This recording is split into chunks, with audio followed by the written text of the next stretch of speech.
2019 যে বিজেপির সাফল্য সেটা দিলীপ ঘোষের জন্য নয়, নরেন্দ্র মোদীর জন্য হয়েছে, আজকে তথাগত রায় বলছেন। আমি এসব কথা বলবো না, এটা আপনাদের কাজ। আপনারা ভারতীয় জনতা পার্টির মধ্যে একে অপরকে লাগিয়ে দিতে চান। এটা এবিপি আনন্দ, নিউজ 18, কলকাতা টিভির কাজ, শুভেন্দু অধিকারীর কাজ নয়। আমরা সবাই উনি এমন আইনজীবী, বার কাউন্সিলের ভোটার লিস্টে ওনার নাম নেই। করুন না, না বলছি।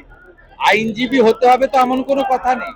কোন নাগরিকও প্লি করতে পারে, কোন কোর্টে নাগরিকরাও প্লি করতে পারে।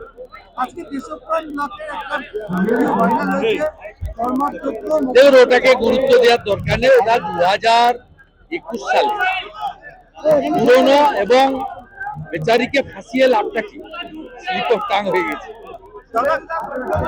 ওদের সেকেন্ড ইন কমান্ড ডায়মন্ড হারবারের সাংসদ যদি শুভেন্দু অধিকারীর বক্তব্য শুনিয়ে সভা করেন, আর ওদের ছোটখাটো ব্লকের নেতা, অ্যাসেম্বলির নেতা, তারা আমার নাম ধরবে, এতে আর কি? সারাক্ষণ যদি মাথার মধ্যে ঘুরে বেড়ায় বিরোধী দল নেতা, বিজেপি, শুভেন্দু, তাই হচ্ছে প্রকাশ। আজকে বলেছেন যে পরবর্তী মুখ্যমন্ত্রী হিসেবে শুভেন্দু অধিকারী। আমি এসবে মন্তব্য করব। ভারতীয় জনতা পার্টি একটি কালেকটিভ ইউনাইটেড পার্টি। এর সর্বোচ্চ নেতৃত্ব আছেন, নির্বাচক মন্ডলী রয়েছেন। তারা আমাকে যেভাবে নন্দীগ্রামে লড়িয়েছেন, আমাকে যেভাবে ৭৭ জন বিজেপি এমএলএর মধ্যে থেকে বিরোধী দলনেতা হিসাবে বেছে নিয়েছেন, এই বিষয়গুলো তাদের উপর ছেড়ে দিন। এখন সবচেয়ে বেশি প্রয়োজন এই মহা জঙ্গল রাজকে শেষ করা। বিহারের জঙ্গল রাজ শেষ হয়েছে, পশ্চিমবঙ্গের মহা জঙ্গল রাজকে শেষ করাই অগ্রাধিকার হওয়া উচিত। এদিকে ওদিকে, সামনে পিছনে কোনো আলোচনায় যাবেন না। লক্ষ্য স্থির রাখুন অর্জুনের লক্ষ্যভেদের মতো। তাই এই সভার নাম পরিবর্তন সংকল্প সভা। আমি সুর বেঁধে দিয়েছি, জয়ের লক্ষ্যে পরিবর্তনের সংকল্প নিয়ে জোট বাঁধুন বাংলার জনগণ। সনাতনীরা জোট বাঁধুন, আদিবাসীরা এগিয়ে আসুন, শিক্ষিত রাষ্ট্রবাদী মুসলিমরা আমাদের সঙ্গে আসুন। আমরা পশ্চিমবঙ্গকে বাঁচাতে চাই।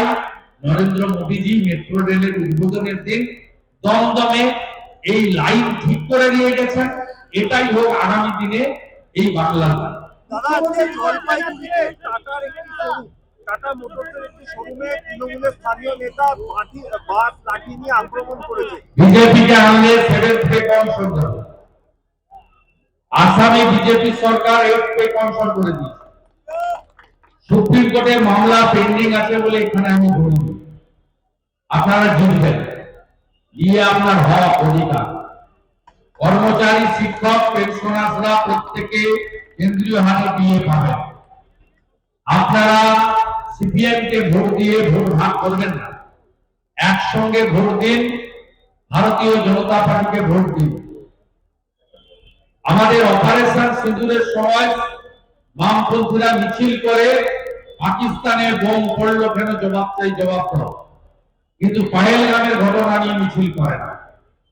দীপু চন্দ্র দাসকে নিয়ে একটা মিছিল হয় না, ভেনিজুয়েলাকে নিয়ে মিছিল করছে।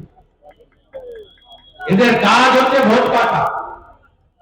ফরওয়ার্ড ব্লকের প্রার্থী এখানে ভোট না কাটলে সকল মজুমদার এমপি হবে। ব্যারাকপুরে দেবদূত ঘোষ ভোট না কাটলে অর্জুন সিং সামান্য ভোটে হেরেছে, তিনি জিতলেন। শিবরত্ন দত্ত সামান্য ভোটে হেরেছে, ডক্টর সুজয় চক্রবর্তী ভোট না কাটলে। সব হিন্দু ভোট ভাগ হয়েছে। আপনারা বিভক্ত হচ্ছেন আর পিছনে দরজা দিয়ে ওরা কথা দিয়ে গেলাম। প্রথম ক্যাবিনেটে কেন্দ্রীয় হারে মহার্ঘ ভাতা আর 7th পে কমিশনের ঘোষণা ভারতীয় জনতা পার্টি।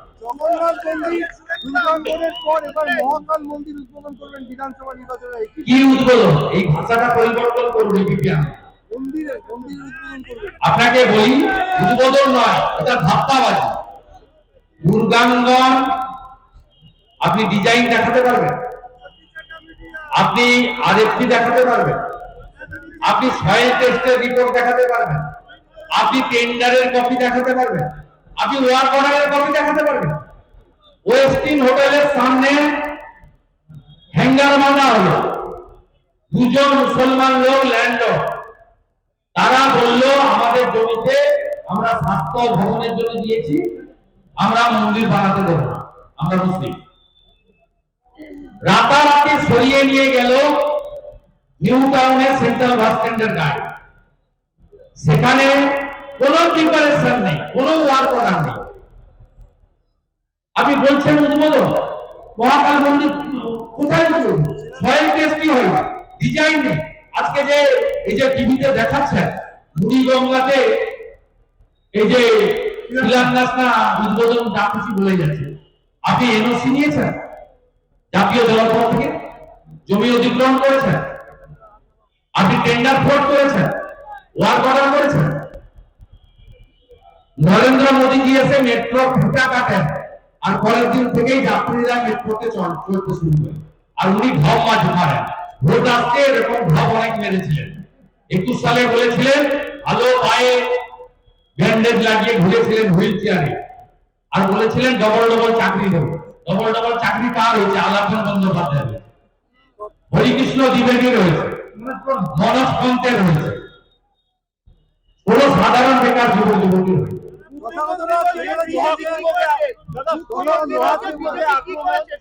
মুখ্যমন্ত্রী বলছেন মহাকুম্ভের মতো এটা অবস্থা না হয় তাই জন্য সেতু বানাচ্ছি, মহাকুম্ভের মতো যাতে অবস্থা না হয় তাই জন্য সেতু বানাচ্ছি। মহাকুম্ভটা অপমান পেট আজকে গঙ্গাসাগর থেকে দাঁড়িয়ে মুখ্যমন্ত্রী।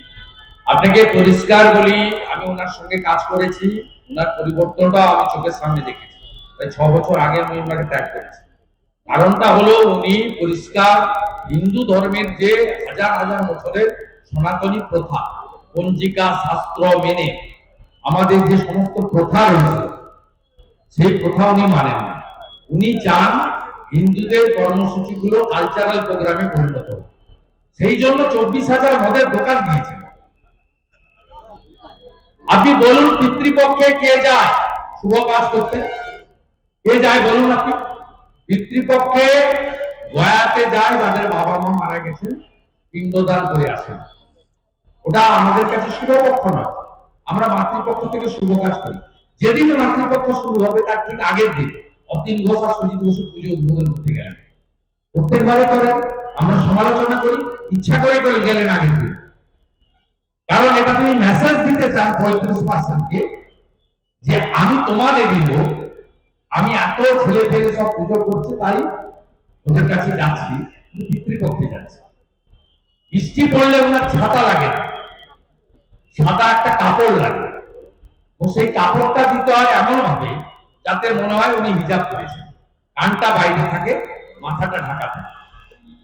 এরপরেও আপনি বলবেন যে এই মুখ্যমন্ত্রী হিন্দুদের স্বাধীনভাবে ধর্ম পালনের যে অধিকার দিয়ে গেছে আমাদের সংবিধান, সে অধিকার আমাদের দিয়েছে।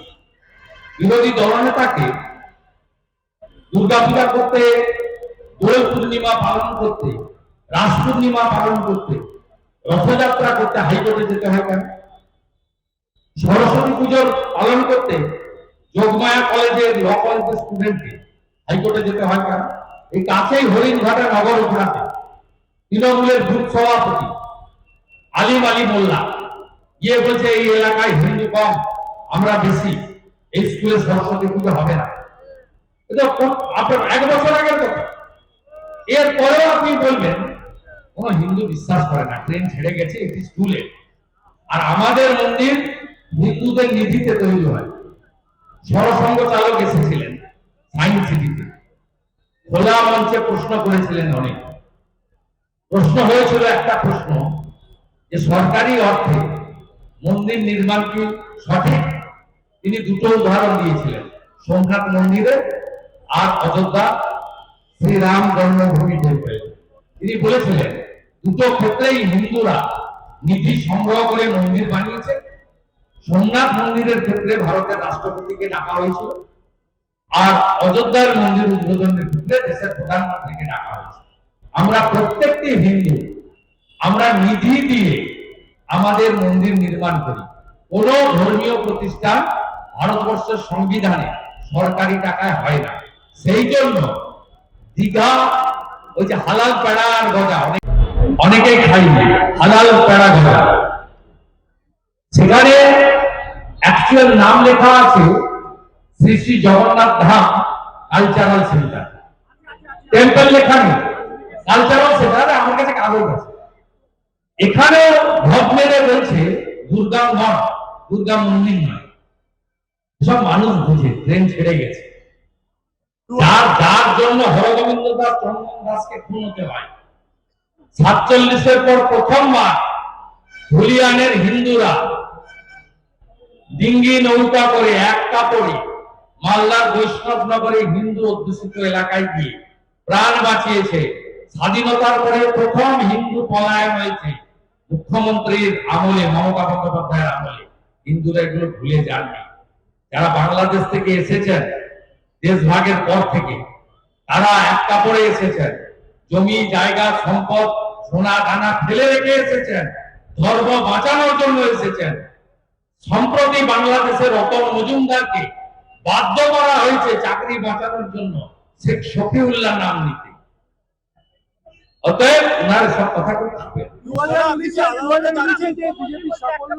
সেটা দিলীপ ঘোষের জন্য নয়, নরেন্দ্র মোদীর জন্য হয়েছে, আজকে তথাগতরাই বলছে। আমি এসব কথা বলবো না, এটা আপনাদের কাজ। আপনারা ভারতীয় জনতা পার্টির মধ্যে একে অপরকে লাগিয়ে দিতে চান। এটা এবিপি আনন্দ, নিউজ 18, কলকাতা টিভির কাজ, শুভেন্দু অধিকারীর কাজ নয়। আমরা সবাই এক। হারাবো মিডিয়ার পক্ষে করবেন না, করবেন না। জয় তৃণমূলের বিরুদ্ধে, যেখানে পঞ্চ সেখানে সবাই, নেতা একজন নরেন্দ্র মোদী।